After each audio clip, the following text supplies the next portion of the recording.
Oh, here it is. Wait, is that it? Oh, this is, oh, wow. Okay, this is it, right? Just a second. Yes. Okay, I found it. All right, good. Pause it.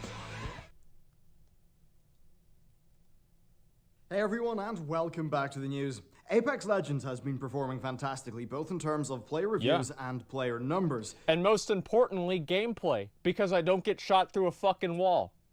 We pretty much all know that from being on the internet, but what might be a little bit surprising is this graph. This graph shows player counts over time. Wow. That big line, that's Fortnite. The small near vertical red line, that's Apex. So is Apex larger than Fortnite? No, it is not. But here's the key takeaway. It is growing at a far, far faster rate. Wow. The success of Apex is crazy. one of those things that's actually even more insane once you have the real numbers in context. So Vince Zampella announced that Apex Legends had 25 million players in its first week. That's fucking insane. It took Fortnite 52 days to hit that number, according to our best guess Only of the numbers. 52 days. The growth of Apex is multiple times faster, and the question really is now one of how long will this growth rate hold? Because if they can hold this for another week or two, then they will have player counts equal to what Fortnite achieved in the first half year of its life. Wow. In only 3 weeks. Now, the revelation of this number has once again led to an aftermarket stock rally for EA, propelling them up towards $105, which I should have bought stocks is in actually EA. the peak that they hit after Apex's initial success, which then, of course, corrected downwards to the more stable value of 97. For EA, it's tremendous news. Wow. They're near early October numbers with their stock, but still far away from their $148 peak. However, it's quite possible that just simply was above their fundamental value. Of course, we saw a general plummet of tech stocks throughout that period anyway. Overall, though, one thing is very clear. Investors see this as a fundamental change to EA's fortunes. They previously did not have an entry in the Battle Royale market. They now do, and it's an incredibly successful one based on the numbers. However, we do need to be a bit more realistic. Both games had very different launches. Fortnite Save the World was remarkably average. But after PUBG did well, Epic slapped in a Battle Royale mode, and they threw it out there. Launched Fortnite, in my view, kinda sucked. Especially the shooting, which was significantly worse than in the current version of the game. When Fortnite launched, it was clear how quickly it was made, and the seams really were showing. But at its core, the nugget of unique gameplay, the building mechanics, that was intact, and that gave Epic a unique entry into the market. From there, Fortnite's growth seems to have been, well, through traditional means. Network effect, word. I feel like the reason why Fortnite was so successful is that PUBG was unsuccessful. I think that if PUBG had just been functional and it had worked and the developers had a good relationship with the player base, Fortnite would have never taken off. Now, maybe I'm wrong about that, but I do really feel like Fortnite owes a lot of its success to PUBG's failure. Of mouth. As the game improved, more people wanted to play, but they'd want to team up with their friends, so their friends would get involved. As you can see, this led to the growth rate being remarkably fast, but also remarkably consistent, no doubt being helped by them also releasing on other platforms. While Fortnite is massive now, it really seems like it's strong word of mouth that initially carried it before it kind of had the crazy success. With Apex, though, we actually see something similar but different. It's totally word of mouth driven in my view, but the Impure right. PUBG is too serious. It takes actual practice. It isn't casual enough to succeed. If you think Fortnite is a casual game that anybody can succeed in, it's because you're literally so bad at it, you don't even know how bad you are. Like, you're so far off of the skill level of the game that you don't even realize that you're even on the skill level at all. Like, Fortnite is an incredibly complex, extremely difficult game. If you don't like that, that's fine. But you can't say it's not true. The execution of the whole thing is quite incredible. They essentially seem to have near perfectly married word of mouth growth as a vehicle with the strengths of there being a big single marketing push, really leveraging the strengths of both to craft something that has ended up feeling like almost a cultural event within the games industry. Fuck yeah. Everyone is talking about it, basically. So by concentrating the game's hype into this small period of time, Where's the they've part about managed to me? achieve explosive word-of-mouth growth that really Fortnite was not able to. Original Fortnite launched as a whimper that then pivoted into the Battle Royale, which then grew rapidly, but not really explosively over time. But for Apex, it really seems to be quite different. I mean, Fortnite Battle Royale was pretty much a Hail Mary to salvage the original Fortnite. Well, Apex seems to have been far more carefully planned, launching in a far more polished state, but with some vitally important social mechanics. Apex is uniquely well designed for team play with its innovative pinging system and its jump master system, as well as just a wide range of character callouts and things that automatically happen that make it easy for players to get situational awareness. That's a huge thing. It also did not launch with a solo queue mode. Now, if Apex wasn't a great game, that might have backfired, but here's the thing. Yeah. Apex is that good, and especially it's that good for team play. It's like now, Overwatch. Yeah, you can solo, and you can get match made with others, but most people would rather play with their friends. And I think that really is the core of why, well, your friends have probably been pestering you to play this game over the last week.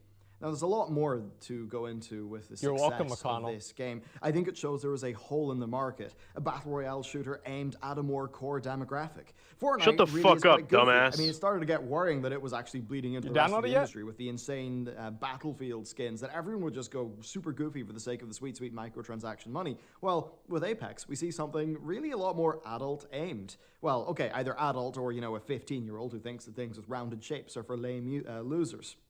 Just like what I said. Yeah, there was just this hole in the market that was able to target very well. As much as Fortnite had been doing really well, it's clear that its art style and its tone were not working for everyone. A lot of those people have picked up Apex, but I think more interestingly, a lot of people were probably playing Fortnite because they didn't want to play the more sim-like PUBG, and Fortnite was the largest battle royale. I think many of those people will now have an option that's a lot more attractive to them, that's also free. Call of Duty Blackout probably did appeal to them as well, but maybe not at that price. And that really is a major factor, especially in an influencer-driven world, as much as I hate that word so much. I kind of view influencers as a little bit like leverage in a house mortgage. It kind of amplifies both the wins and the losses. But because of how our psychology works, we kind of have this survivorship bias that gives us an unrealistic view or sort of lay of the land. Now, as applied to video games, I just think that's kind of how it works. To companies, influencers kind of are that leverage where if they go with you, it's amazing. If they go against you, it's quite bad. They amplify successes and they also amplify losses, but there's kind of a key difference. There's a small number of them and they wield a lot of power. They also... Wait, was that little Yachty with the necklace that had the Call of Duty Blackout logo on it? What the fuck, bro? Like, why? Okay, all right, you know, whatever. Face a large number of social incentives. If an influencer streams a free-to-play game that their fans can also enjoy, then that has the potential to massively increase their viewership engagement and have that be a more sustainable long-term thing. So we see a small number of big influencers flock to a small number of games. And as always, it's the 80-20 principle rearing its head again. I mean, just take World of Warcraft. If Asmongold is streaming, or maybe Soda is streaming, the Twitch numbers for WoW double or maybe even triple. Yeah. You know, will that game's popularity have doubled or tripled? Probably not. But it's what you see through the Twitch numbers, and that really is the streamer leverage. I think that this is really one of the things that has propelled Apex. From a streamer's perspective, they get a new game to check out. That's great. They also get a new free-to-play game that their audience can check out. And that's even better because if their audience are into actually playing the game, then that can be a more long-term game for them to essentially main at, or at least have be their default. Look at my head. Then Apex was basically a cultural event, and that just acts as a positive multiplier on all of those factors. And then also, by working well with streamers, Apex has constricted the oxygen supply to other games while enriching its own. Bit of a strange analogy, but I mean, just get a load of these numbers. Apex Legends had 20% of Twitch viewership over its launch week, averaging 253,000 viewers, double Fortnite's 115k average. It generated 11 million more watch hours than Fortnite, but was actually streamed for 600,000 fewer hours. So there was a lower supply of Apex Legends stream content, but higher hours watched. What does that mean? It means that big name streamers, i.e. those who have an equal contribution in terms of number of hours streamed, but a massive contribution in terms of hours actually watched, it means they flocked to it. Part of this is natural, but part of it is EA. They worked hard to get streamers on board. The likes of Dr. Disrespect attending pre-launch events for this game before it was even announced. Overall, EA, as odd as this seems, they have correctly understood the value of them, and they have absolutely used that to their advantage.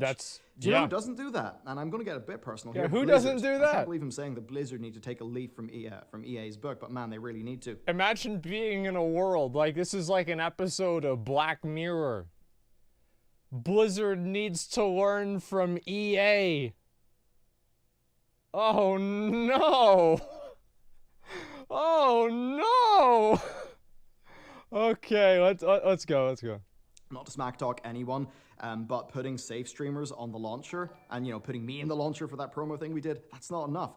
Asmongold might be an edgy boy from time to time, but he's authentic, he has texture to his stream, he's massive and audiences love him. In losing him as a main WoW streamer, just think about how many hours Blizzard have lost being watched in World of Warcraft. And let's be real, the likes of Sloopbag, Towley, myself, T&E, we appeal to existing WoW fans. We don't have that kind of larger-than-ourselves personality thing going on that gets us past the WoW crowd. And we're probably not going to engage new people like Asmongold would. And the reason why I bring this up is because Dr. Disrespect has been massive for this game. Yeah. And he's not free from controversy. He has been large for Apex. He's not clean and shiny, and that's actually a part of why people like him. No, he's not. And for another Blizzard example, just look at QXC. You know, he got for Overwatch. People like him. And for another Blizzard example, just look at QXC.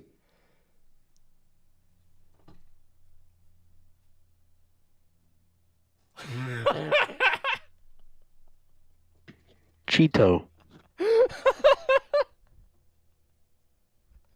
There's QXCs right there. Okay. You know, he got for Overwatch, and then he beat Overwatch's number, streaming Minecraft the very next day. Yeah. Understanding the leverage of streamers is going to make and break so many games. And to the people at Blizzard, and there's a few, I mean, you guys know, there's a few of you who value traditional media a lot. You're going to lose out, you're going to underperform at your jobs, the new generation is going to leave you in the dust. What else? Well, I think we just need to wait and see with Apex. Ultimately, I think this is a game that's bloody fantastic in terms of its quality. I think that it being fantastic really is at the core of why it has been able to leverage the growth strategies that I've mentioned in this video. Personally, I'm quite glad that Apex is a more core game that is doing very well. Fuck yeah. I just personally don't really like the more casual feeling Fortnite. Obviously, you can be played to an extremely high level, but yeah, it's just nice that because it's an industry that follows trends, it's nice to see a successful game that's very different. That's right. Not that Apex isn't goofy; it certainly is characterful, but I think it's in a different way to Fortnite, and that's a good thing. Just slide down and it's punch also him in the lovely dick. to see something do well in the Titanfall universe, especially since. Well, you know, there's something else coming for Titanfall this year. We just don't know what I yet. don't even know what that is. Personally, I think it must be really nice for Vince Zampella and the rest of the team. Call of Duty 2 and 4 for me especially are just really special games. I Another played them COD. for dozens, maybe hundreds of hours on my local LAN center. You know, winning free game time at the LAN center, maybe 20 quid, maybe just a wham bar in the tournaments we'd play. Narratively, they're also actually really strong. Call of Duty gets memed on by a lot of people. You know, just think of the meme-worthy, you know, mom get the camera, all that stuff. But trust me, there's a lot going on there. And just look at the cultural criticism that's throughout the entire of the Call of Duty 4 narrative.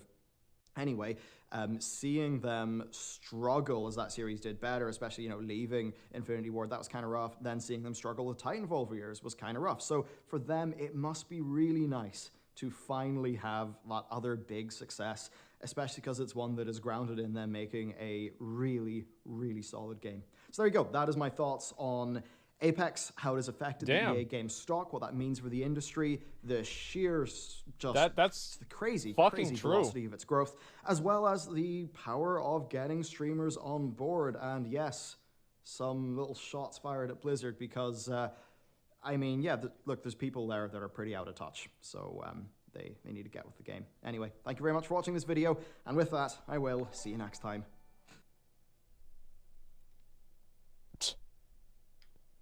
And that's the tea, sis.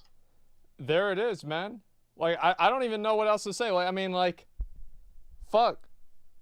Just a little out of touch. Like, they honestly, Blizzard, if you're listening to this, why don't you take some of that $15 million that you're throwing away on some dude that doesn't give a fuck about it because he's already a multimillionaire? Give me like $100,000 and I'll set you up with a content plan for doing online stuff. You guys have no fucking idea what you're doing. Like, you're actually completely fucking clueless. Like, you have no idea. Like, anybody... Yeah, right, dude. What? You'd take that money and fucking spend it on fast food and more cameras. That's too many Burger Kings. Too many Baconators. Too many hot dogs. I spent like maybe like $3,000 on that. All the rest of the money would probably end up going to, what do you call it? WoW tokens.